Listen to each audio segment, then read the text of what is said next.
আমাদের বিশেষ করে এই বাংলাদেশ অন্তর্বর্তী সরকার ইউনিসেফ সরকার প্রতিষ্ঠার পর থেকে আমরা দেখে আসি আমাদের যারা সংখ্যালঘু আর বিশেষ করে হিন্দু সংখ্যালঘু যারা রয়েছেন তাদের দেবদেবতা মন্দির মঠ মন্দির আক্রমণ সংগঠিত করছেন।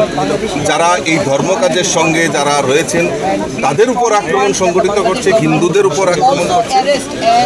তৎসঙ্গে গত কয়েকদিন আগে আমাদের বিশ্বকবি রবীন্দ্রনাথ ঠাকুর উনার যে পৈতৃক বাড়ি শাহজাহানপুর বাংলাদেশে, সেখানে উনার যে বাড়ি রয়েছে সেটাকেও আক্রমণ করেছে।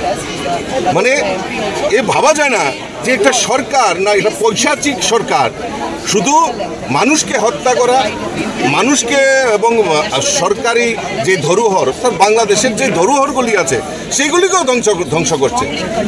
আর আমরা এই বিশ্বকবি রবীন্দ্রনাথ ঠাকুরের প্রতি যে অপমান সেটা হিন্দুস্তান কোনো সময় বরদাস্ত করবে না। তার জন্যই আমরা প্রতিবাদ করছি।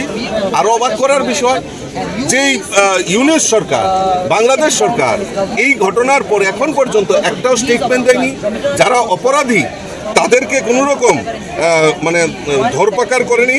তার জন্য আমরা সারা বিশ্বব্যাপী তার ধিক্কার জানাই, লজ্জা জানাই। কবিগুরু রবীন্দ্রনাথ ঠাকুর একটা কবিতায় উনি উল্লেখ করেছিলেন, 7 কোটি সন্তানের হে মুগ্ধ জননী, রেখেছ বাঙালি করে মানুষ করণী। রবীন্দ্রনাথ ঠাকুরের এই উক্তিটা আজকে মনে পড়ছে। আর এই সত্যি এইটা যে এই বাংলাদেশের সরকার এবং এই ইউনিসেফ সরকার যে পৈশাচিক ব্যবহার করে আমাদের বিশ্বকবি রবীন্দ্রনাথ ঠাকুরকে অপমান করেছে তা আমরা কোনো মতেই বরদাস্ত করি না। আমরা এজিটেশন, সারা ভারতবর্ষে এজিটেশন চলছে। আমরাও ত্রিপুরা রাজ্যে শুভবুদ্ধি সম্পন্ন নাগরিক সবাই মিলে আমরা তার ধিক্কার জানাই, তার প্রতিবাদ জানাই। Thank you.